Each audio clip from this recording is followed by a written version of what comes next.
Hello, everyone, and welcome to the Sustainable Finance Podcast. My name is Paul Ellis, and I'm your host for these programs about developments in this fast-growing industry. Lenka Martinek belongs to an eclectic team of sustainability investing professionals that are partners at Sustainable Market Strategies and Nordis Capital.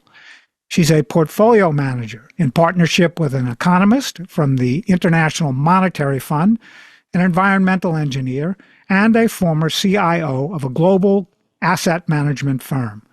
Their partnership includes a shared belief that financial markets are an important sphere of influence where they can make a contribution for a more sustainable future while creating their own financial livelihoods.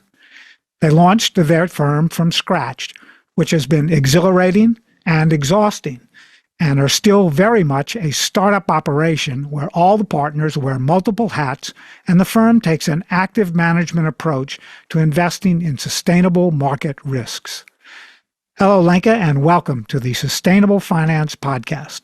Hi, Paul. Nice to be here. Thank you for having me. Yes, it's our pleasure to have you join us today, and we're going to jump right into the questions that we have for you. There's a lot to cover, and the first thing that we want to know is how did you and your partners all end up in this particular project, and what did you leave behind to be here? Sure.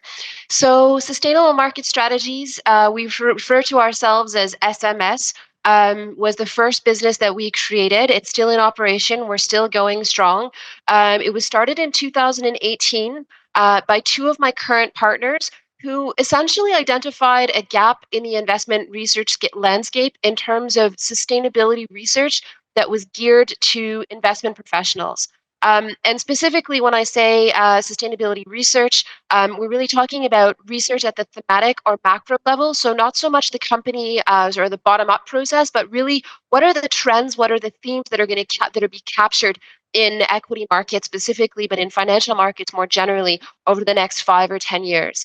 And so basically, the two founding partners of SMS are Francois and Felix. And they basically just started writing a weekly note in 2018 on different sustainability themes that they thought would be significant and also obviously very important, be investable and tradable from an equity market perspective. So the research, I think, at the time was really fun to read, precisely because neither Francois or Felix had spent much time prior in their careers doing investment sort of sell-side research. So they were really coming at it from a blank slate in terms of a product to sell to the investment community. Obviously, both Francois and Felix, have quite a bit of baggage, if I can call it that, or experience from a sustainability perspective. So Francois actually had worked for a long time at the International Monetary Fund doing development finance, mostly for African countries. And Felix, as you mentioned, he's actually a trained engineer, but had spent almost a decade working for the Canadian government and was negotiating in 2015 on behalf of Canada during the Paris Climate Accords. So those are the two personalities that kind of came together to start writing this research in 2018. And actually, it's a third gentleman, Francois Bourdon, so the second Francois in the business, was one of the first clients of Sustainable Market Strategies research. Francois was working at the time, he was the chief investment officer of one of the largest asset managers here in Canada. And basically, he started consuming the research and realized that there was actually quite a bit of alpha generation that was possible through some of the investment ideas. And so in 2020, he actually left where he was working at Fiera Capital and joined the team with the idea to start an asset manager based off of the research ideas that Sustainable Market Strategies was producing on a weekly basis. So all of that was happening at a time where I actually had worked for 15 years, starting in 2002, at a company called BCA Research, which is essentially is known as the largest provider of global macro independent research. So nothing to do with sustainability, but really had a really sound footing in terms of writing investment research to institutional investor audience. So I had done that for 15 years. I had worked myself up to the sort of head of the US asset allocation service. I then went to the buy side. I wanted to see how my ideas would actually work out on a trading floor. And so I moved to one of the larger pension funds here in Canada as a portfolio manager. And it was at that time actually that I was sitting on the same floor as the responsible investment team at this particular pension. And I was realizing that actually it was really interesting what they were working on. But actually, from my perspective, looking at from a macro side, a lot of the things that are happening in sustainability space are actually thematic in nature. They're macro in nature, things like an energy transition. And so I also came to the conclusion that, at 40 years old, I probably had other things that I could contribute in terms of looking at traditional macro. And so I actually went back to school. I did a master's degree in sustainability. And it was at that time that the second Francois reached out to me and he basically said, look, we've got this really exciting project. We've got a basis for research, but we need to keep going on the research side. And we're starting this asset manager to really put these ideas into practice. So that's how the four of us sort of joined up. And the idea really behind both businesses is to try to see to what extent we can basically make capital move towards a more sustainable to sustainability themes essentially. So we actually added a fifth partner. Craig is in charge of our trading at Nordis Capital. And we've also, since 2021, added three other members to the team that help us both on the research side, marketing and communications of our ideas, and as well with the running of Nordis Capital, of the asset manager. So it's still a small team with lots of stuff going on, but very, very exciting in terms of what we're trying to build. Okay, so that's a really fascinating story already about the building and the growth of your team. Let's talk a little bit more about sustainability investing and how it often gets confused with terms and monikers like ESG, which has really taken it on the chin recently, much from my perspective, without a lot of justification. But how does Nordis Capital invest for sustainability in public equities? Yeah, sure. So I won't spend too much time talking about the ins and outs of why the term ESG has gotten a bad rap. I think it's awfully political, particularly in the United States. But for sure, I think in the sort of idea of ESG has sometimes been confused with virtue signaling, and at worst is accused of greenwashing, unfortunately. But what I can certainly speak to is how we invest, how we look at sustainability, and how it's investable through specifically equity markets. And really, what we do is our idea fundamentally is we think that we've sort of identified these five sustainability themes that we believe are investable. And they're not really debatable. They're not particularly, they're not particularly contentious. For example, one of them is the energy transition. You can be, you can be for or against green or fossil fuels, etc. But the point is, we are in the middle of an energy transition. We are going towards a world where we are going to decarbonize many, many industries. And so our idea is basically this is a macro trend that we can, that we can help speed along by investing in the right types of companies, and we can, and we can leave out certain types of companies from our portfolio if we think that they're not going to be part of the winners of this transition.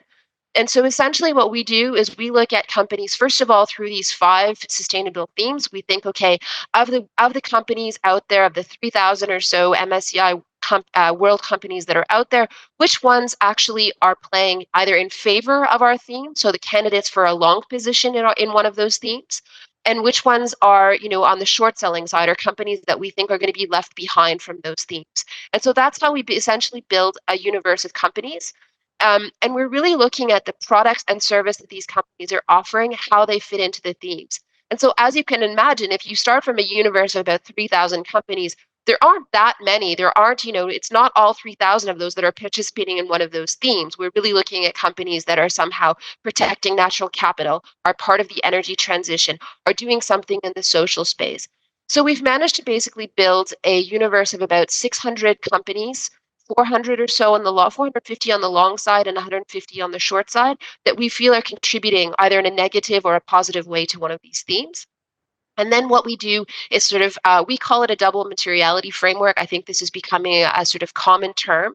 So we're looking first and foremost at what the company is doing from a product and service, what they're producing in terms of product or good or service, and then how are they doing it. So the ESG, or the operational performance, really comes in on that second level. It's fine to be producing something. A great example is Tesla, really interesting product in terms of electric vehicles, but how are they producing it? Are their labor policies correct? Is there, too many controversies relative to their CEO involved for us to invest in a company like that?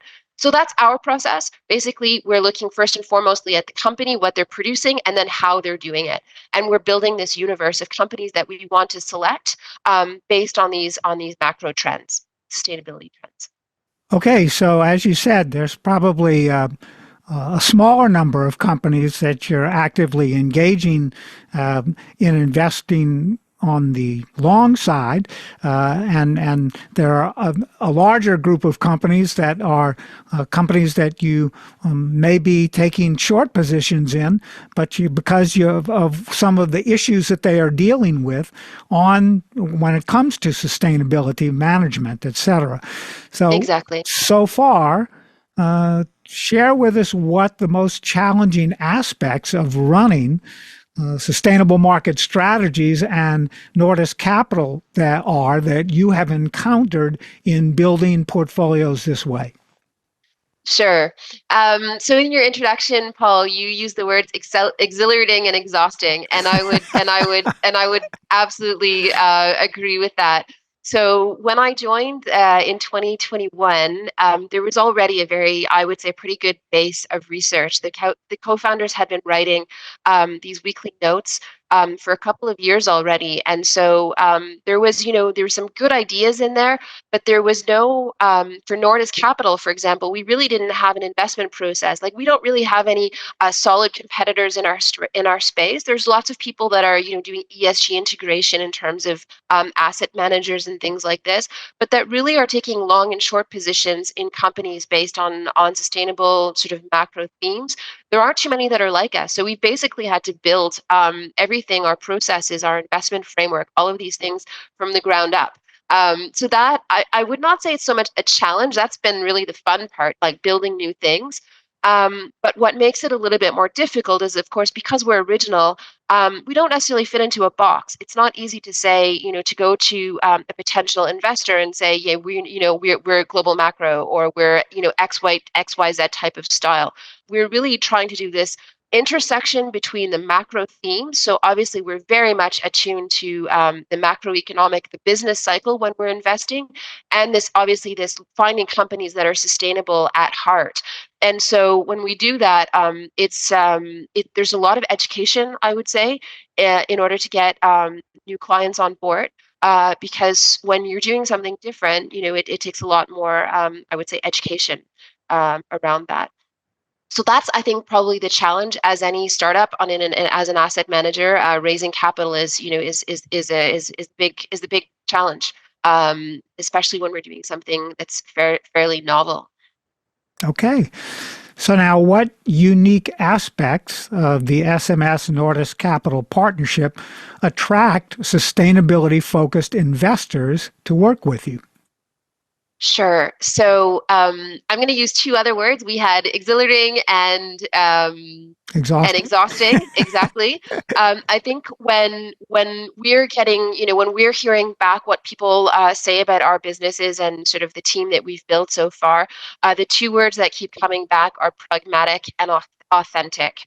Okay. And I think those words, I'm really proud of those two words, because one of the things that often happens in this space and sustainability, and we talked a little bit about ESG, is this idea that it's a trend right now. Everyone wants to be ESG, and everyone wants to be sustainable. but it's really trying to build a business that shows our true colors. If we're successful, we're going to move capital. We're going to move capital in a way that we feel comfortable with, in a way that we think is good for society. And so I'm really, really proud that we're building a business that I think they're sort of true to our views. And people that want to work with us are people that share those views and are seeking out partners that are doing more than just latching onto the current trend of sustainability or ESG or whatever it is. And then the other word, like I said, pragmatic. I think that actually it sort of goes in hand with authenticity, in the sense that for us, we want to show that we're not just doing it from the goodness of our hearts. We're not doing this just because of virtue signaling. We're doing it because we think that these themes truly are investable, that the world is moving in a certain direction, and that you can make money doing these things. We're not investing, we're at heart, we're investors. We're doing this because we think we can build a viable business around these themes. So we're going to invest in companies that are going to get us there, because we think that there's a higher return on investment of doing so. Okay, so virtue themed. That's a new. I haven't heard that phrase before. Virtue signaling. Virtue signaling. Yeah, is that? Yeah. I've been around a long time and I haven't heard that one. So is that something that your team created, or is this something that? No, this actually this is a term that comes back to us in terms of when potential investors are looking at our work. They're trying to figure out, basically, are you telling me that carbon, moving to a low carbon world is good, and therefore I should be investing in it because I somehow am doing good for the world? That's to me, that's virtuous signaling. It's anything that's sort of saying we're doing this because it looks good on paper. We hire more women in our business because it looks good on paper. Okay. To me, that's virtuous signaling, versus are you doing this because you really think that these practices are actually going to get you to a very, very different place. And I think there's a difference when you invest, just to show, oh yes, we have so many women on board, for example, or our carbon footprint is lower. That to me is very different than investing in companies that may have a higher carbon footprint, but also have the technology that is going to get us in a very different direction. Right. So it's really two different perspectives on why to choose companies for investment, right? For portfolio strategies for the long term. Exactly. I can just give one very quick example of that. Please do. We as a modern society, we still need a lot of physical resources. So, for example, in the U.S., there's an awful lot of, we've heard a lot about deglobalization and reshoring. There is a boom in factory construction going on in the U.S. right now. Well, all of that factory construction takes an awful lot of, material resources, concrete, steel, etc. All of these things have, creating steel and cement are highly carbon intensive industries. And so, to say that you're not going to invest in a particular building or in a particular industry because it has a high carbon footprint, I think is actually extremely short-sighted. What you want to do is find those industries that are high in carbon and pick the best companies that you think are going to help us transition to a lower carbon, and yet probably, some sort of economy that still has these physical resources that are necessary. So if you look at the carbon footprint, for example, of our portfolio at Nordis, it's going to be quite higher than sort of a typical ESG tracking fund, because we're not simply just removing fossil fuel companies. We're investing in companies that have technologies that will get us to a different place.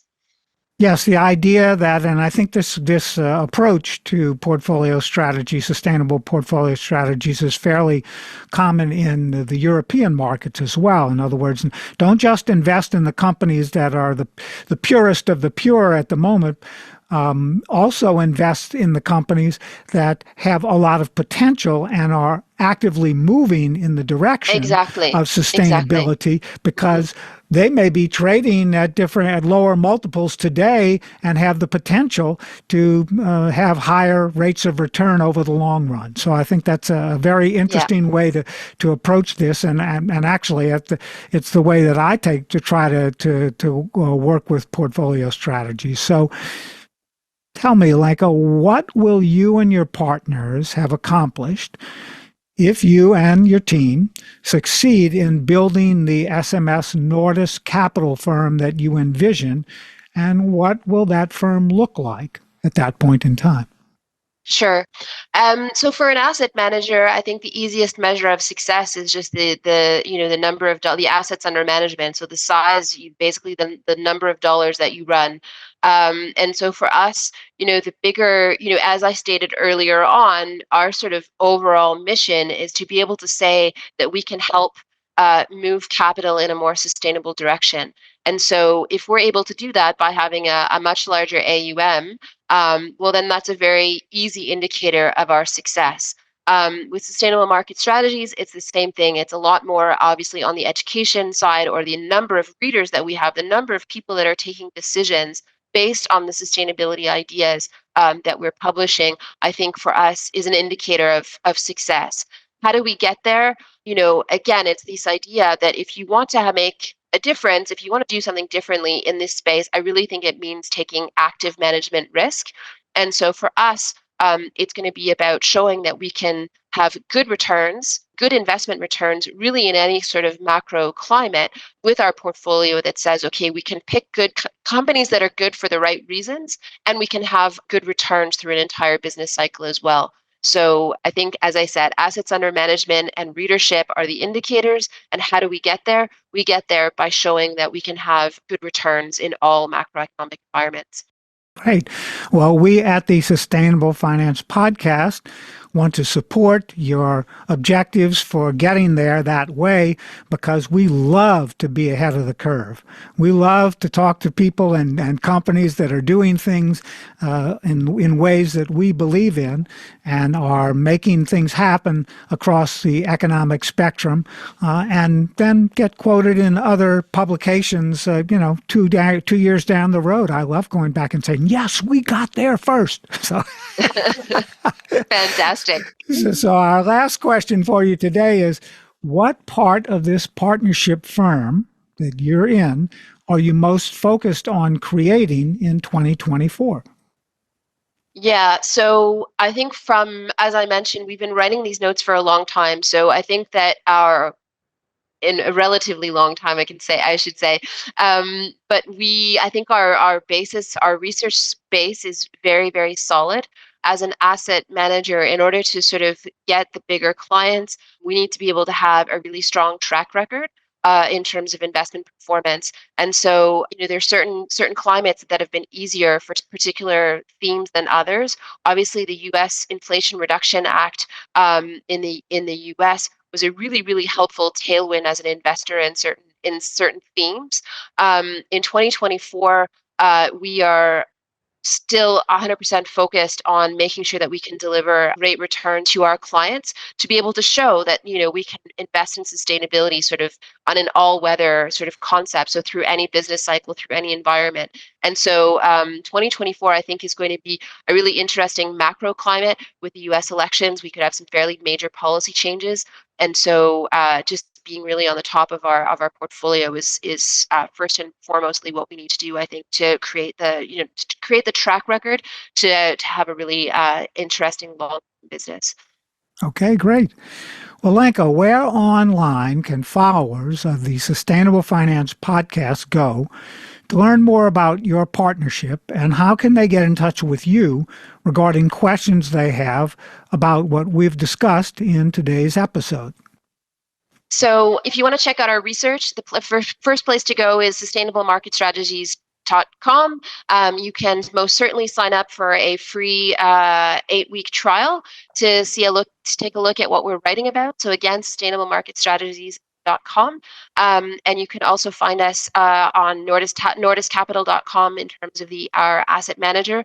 We are pretty prolific on LinkedIn. So if you look me up, Lenka Martinek, on LinkedIn, you'll find my stuff and a whole host of activity also on the LinkedIn page for both Sustainable Market Strategies and Nordis Capital. Yes, and please, if you have several current and forward-looking pieces that we can attach to this program, we'll be happy to do that in the Bright Talk channel so that our followers can get a better idea through their own research of your materials, what your company is up to, and what you're expecting to be progressive and important in the year ahead.